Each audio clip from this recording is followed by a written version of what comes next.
Dante's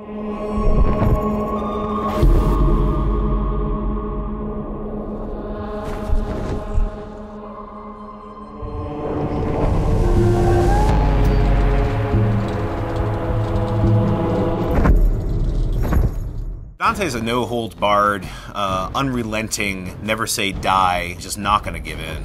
If anything sort of confronts him, he's ready to go up against it. Kind of a brutal bastard.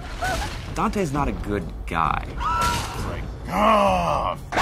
He's a guy who kicks down the doors of hell, quite literally. Kind of a cunt, basically.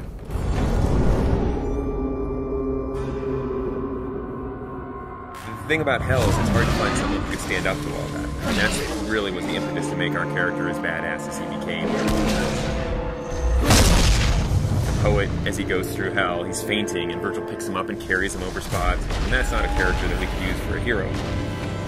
Real Dante was in Florence during the Civil War. He was more of a politician. We wanted something a little bit more, and so we made the bold choice to give him a past as a crusader.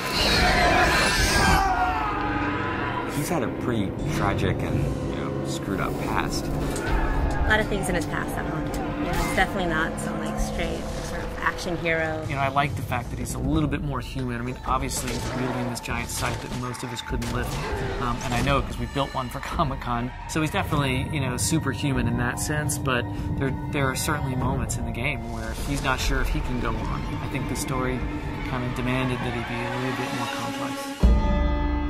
The first line of the poem is, at the midpoint on the journey of life, I found myself in a dark forest, and it's a metaphor for him being confused and troubled about his own life, but we wanted to go to the nth degree for the video game.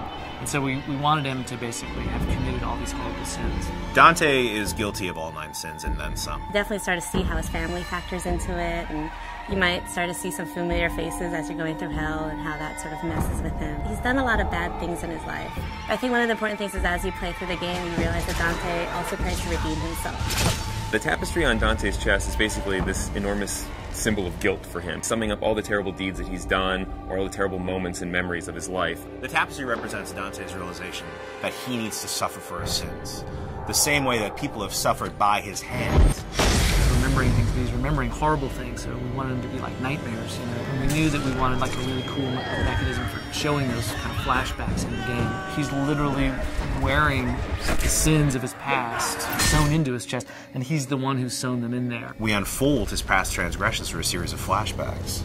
Start to discover how much of a bastard Dante really was. Greed specifically is a turning point where you've discovered a lot more about Dante than maybe you even want to know about. Greed's a little more of a cerebral level. It's about puzzles. It's this very mechanized place with gears and motors, as opposed to most of hell, which is very organic. It's in a lot of ways the most hellish level. People are being tortured there in ways that you haven't seen yet. It's almost a big stone factory of torture. One of the big set pieces of Greed is the Wheel of Fortune. Everything in Greed is kind of controlled by this twisted wheel of possibilities. The Hoarder Waster are actually 2 characters in the poem. We've combined them into one. Technically are 2 people, but they've been sewn together. One wants to hoard, collect wealth, the other wants to constantly expend wealth.